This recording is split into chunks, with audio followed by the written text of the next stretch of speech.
প্রায় যে জায়গাঘাট আছি ইয়ান হল 12 কুণ্ড এলাকা ইয়ান সমতল ভূমির তুন প্রায় 1000 ফুট উপরে। চট্টগ্রামের সীতাকুণ্ড উপজেলার দুর্গম ভারত এখন এক অন্যরকম দৃশ্য।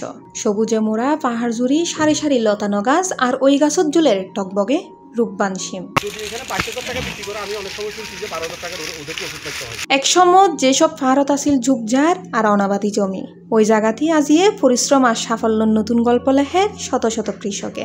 এই শিমুর নাম রূপবান শিম। গ্রীষ্মকালীন ও আগাম জাতর এই শিম এখন সীতাকুণ্ডর কৃষকলর ভাগ্য বদলাই দিয়ে।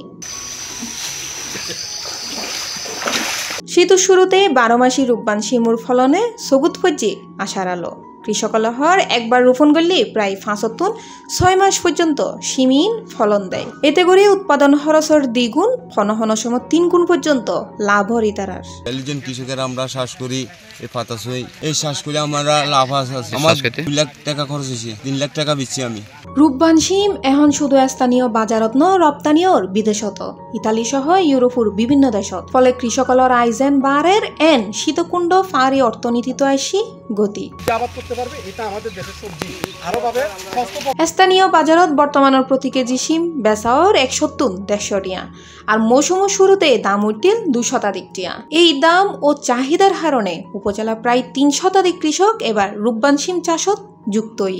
এটার নাম হইল রূপবান সময়। এগুলি 12 মাস ধরে খরচ প্রায় আমার 1,70,000 টাকার মতো খরচ হয়েছে। সরজমিনে যায় দেখা যায় সীতাকুণ্ডর বারবকুণ্ড এলাকাত সমতলতুন 1000 ফুট উঁচুত আরো 2-3 কিলোমিটার ভিতরে গহীন ফারত শত শত একর জুড়ি বিস্তৃত শিমুর বাগান। দূরতুন চাইলি মনয় সবুজ ফারর গাত যেন রঙিন দৃশ্য। কৃষকলহর 1 বছর ধরেই ধারাবাহিক লাভর হারণে এই শিমুর চাষ এখন উপজেলার প্রায় ব্যাক ইউনিয়নত ছড়াই ফেলছে। আগামী বছর আরো বড় পরিসরে আবাদ গরিবের পরিকল্পনাও করে তারা। পেটের দায়ী আমরা আসি, এখানে আসি ক্ষেতগুলা করি। ক্ষেতগুলা করার পরে অনেক সময় দেখা যাচ্ছে কিছু দুষ্কৃতিকারী গরু ছাড়ি দেয়। এখানে গরুগুলা যখন আমরা দিনে খেতে থাকি, রাত্রে গ্রুপ বাঁধে গরুগুলা আসে এই ক্ষেত নষ্ট করে ফেলে। সীতাকুণ্ডর রূপবান শিম এখন শুধু একখান ফসল নয়, ইয়েন এক সম্ভাবনার গল্প, যেটা আশা আর সাফল্যের মিলনে গড়ি উঠে এক সবুজ বিপ্লব।